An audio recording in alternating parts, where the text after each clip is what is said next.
PDA पखवाड़ा के क्रम में सपा कार्यकर्ताओं ने सुल्तानपुर नवापुरा में जन चौपाल कार्यक्रम किया आयोजित। आज रविवार को विधानसभा लालगंज के सुल्तानपुर नवापुरा में समाजवादी पार्टी के राष्ट्रीय अध्यक्ष अखिलेश यादव के निर्देश पर पिछड़ा, दलित, अल्पसंख्यक या पीडीए पखवाड़ा मनाए जाने के क्रम में विधानसभा अध्यक्ष राजनारायण यादव की अध्यक्षता में एक जन चौपाल कार्यक्रम का आयोजन किया गया। कार्यक्रम को संबोधित करते हुए राजनारायण यादव ने कहा कि 2024 का लोकसभा चुनाव समाजवादी पार्टी और इंडिया गठबंधन के लिए काफी चुनौतीपूर्ण है। उन्होंने कहा, इसे जीतना इंडिया गठबंधन के लिए अति आवश्यक है, क्योंकि आज किसानों को समय पर बिजली नहीं मिल पा रही है। किसान भीषण सर्दी में सिंचाई को लेकर मजबूर हो जा रहे हैं। नौजवान पढ़ लिख कर सड़कों पर घूम रहे हैं, उन्हें रोजगार नहीं मिल पा रहा है। महंगाई की मार से आम जनमानस त्राही कर रहे हैं। शिक्षा महंगी करके नौजवानों को शिक्षित करने से रोका जा रहा है। पिछड़े, दलित, अल्पसंख्यक के साथ अन्याय और अत्याचार किया जा रहा है। सीबीआई, ईडी और आयकर विभाग को ढाल बनाकर विपक्ष के लोगों को परेशान किया जा रहा है। इसलिए सरकार को हटाना अब अति आवश्यक हो गया है। बैठक को समाजवादी पार्टी पिछड़ा वर्ग प्रकोष्ठ के जिला अध्यक्ष गुलाब राजभर, ब्लॉक अध्यक्ष पिछड़ा वर्ग प्रकोष्ठ सुभाष राजभर, कृष्णपाल यादव, रामाश्रय मिश्रा आदि ने भी संबोधित किया। इस मौके पर शंभू राजभर, पूर्व प्रधान लौटू मौर्य, दीपक यादव, देवनारायण यादव जोगी, सेक्टर प्रभारी विकास यादव, लल्लन राम, शिवभुवन राजभर, अभिमन्यु यादव, प्रदेश सचिव पिछड़ा वर्ग प्रकोष्ठ हरिहर राजभर आदि मौजूद रहे। तो वो रास्ता उसको भटकने के लिए बेरोजगारी सबसे महत्वपूर्ण चीज है। यदि बेरोजगारी नहीं रहती तो लड़कों को रोजगार मिल जाता तो कोई काम कोई करवा नहीं करता, कोई शौक नहीं करते हैं लड़के। लेकिन अब क्योंकि आप बेरोजगारी का आलम देख लीजिए, इनका मतलब शिक्षा को इतना महंगी कर दिए हैं। शिक्षा को जो आपका आईआईटी, इंजीनियरिंग, एमबीबीएस और एमबीए जो जितनी फीसें इसका 10 गुना बढ़ा दिए, 1000 गुना बढ़ा दिए। और इसके अलावा जो है उसमें जो प्रवेश होता था हमारे पिछड़े दलितों का, जो उसमें पिछड़ों का कोटा था, दलितों का कोटा था, उस कोटे को उन्होंने समाप्त कर दिया है। क्योंकि इनका कहना है शिक्षित आप हो जाएंगे तो आप हमसे रोजगार मांगे, आप हमसे नौकरी मांगेंगे। यदि आप शिक्षित नहीं रहेंगे तो गांव में घूमेंगे, डीजे बजाएंगे, हवन करेंगे, पूजा करेंगे, गांव में घूम चंदा मांगेंगे, भंडारा करेंगे। और यदि आप पढ़ लिख लेंगे तो नौकरी मांगेंगे। लेकिन नौकरी जरूरी है, पढ़ाई भी जरूरी है। बिना पढ़ाई की नौकरी नहीं है, बिना नौकरी के विकास नहीं। तो पढ़ाई इन्होंने खत्म कर दिया, नौकरी तो देख लीजिए आप 2017 से इनकी सरकार चल रही है प्रदेश में। आज तो 7 साल हो गया करीब। 7 साल में केवल एक बात अभी निकली भर्ती पुलिस के 60,000 के। देखियो वैकेंसी पूरी होती है कि बीच में उसको कोई हाई कोर्ट या सुप्रीम कोर्ट से स्टे मिल जाता है। अपने लोगों की बेहतरीन लोग स्टे लेते हैं हाई कोर्ट में और कोई दूसरा नहीं जाता है। वो पूरी होती नहीं होती है और बाजार 50 लिख हो जाता है और रद्द जाती भर्ती उसकी, वो भाई भविष्य गर्त में हो जाती है। और इसके बाद लेखपाल की, ग्राम विकास अधिकारी की, ग्राम पंचायत अधिकारी की, फोर्थ क्लास के जो बाबू होते हैं बैठते हैं आपके विकास भवन में, आपके ब्लॉक में, तहसीलों में सारी वैकेंसियां खाली, लेकिन एक भी वैकेंसी उन्होंने भरने काम नहीं किया सर। अब शिक्षा की बात हो गई। अब आप सुने होंगे मोदी जी ने कहा था, योगी जी ने कहा था कि हम किसानों की आय दुगनी करेंगे। जो किसान 500 रुपया महीना कमा रहा है उसकी आय मान लीजिए है तो हम उसको 1000 कर देंगे। उन्होंने फार्मूला कितना किया, 50 किलो की आपकी डाई यूरिया की बोरी आती थी बनी, उस डाई यूरिया की बोरी में इन्होंने 5 किलो खाद कम कर दिया, 45 किलो खाद बना दिया, दाम वही रखा। इस साल क्या किया, उसको 5 किलो और कम कर दिया, अब बोरी 40 किलो हो गई।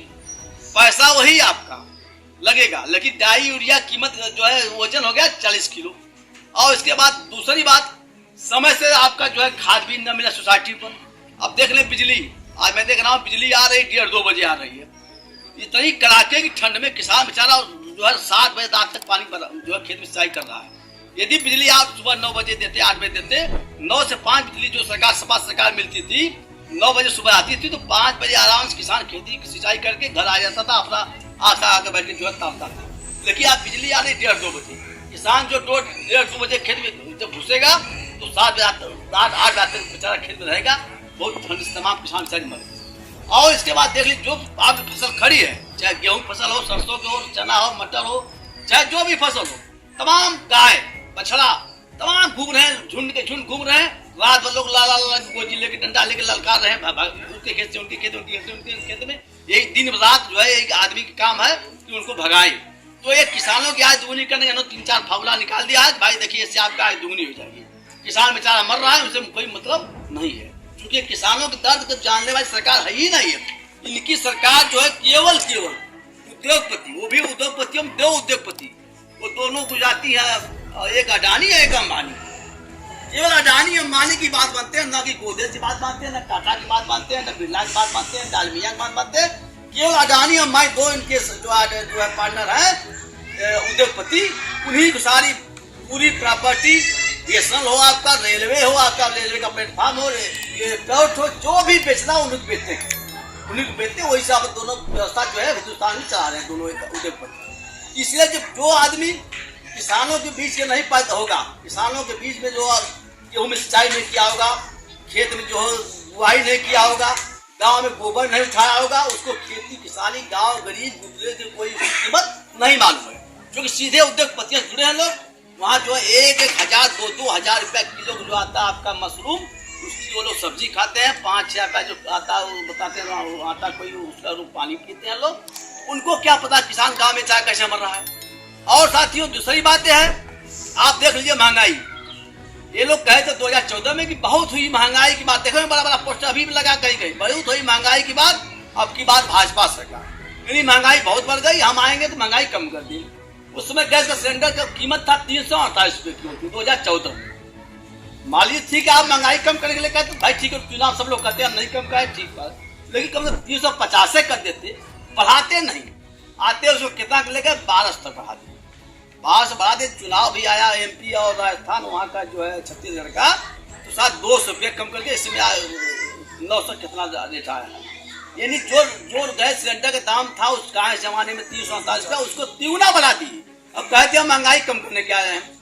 जब उसमें डीजल 2014 में 40 रुपये लीटर डीजल था, 5 रुपये पेट्रोल था, तो कहते हैं कि बहुत हुई डीजल पेट्रोल की महंगाई की मार। अब की बार भाजपा सरकार, भाजपा लाओ महंगाई हटाओ। जब इनकी सरकार आ गई तो आज पेट्रोल सीधे से 100 रुपया हो गया, डीजल आज जो है 90 रुपये मिला है। अरे भाई आप महंगाई कम करने के मुद्दे पर आए थे। आपने कहा था कि हम हर साल 2 करोड़ युवाओं को रोजगार देंगे, यानी 6 दूनी आज उनका 10 साल हो गया ये नहीं कहा, 10 दूनी 20। यदि 2 करोड़ रोजगार देते एक साल में आप, तो 10 साल में 20 करोड़ लोगों को रोजगार देते। आज 20 करोड़ रोजगार देते तो आज गांव में एक भी लड़का पढ़ा लिखा नहीं पता जो कि रोजगार नहीं पाता। लेकिन सारी नौकरियां, चाहे रेलवे सबसे बड़ा मेंस पावर वाला हिंदुस्तान का जो कंपनी है रेलवे, भारतीय रेल को इन्होंने प्राइवेट कर दिया।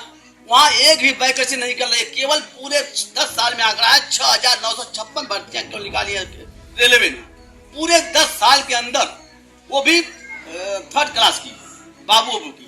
उसमें तमाम पद हैं। अभी लालू जी ने जो रेल मंत्री थे तो जो कुलियों परमानेंट कर दिए, जो कुली होते हैं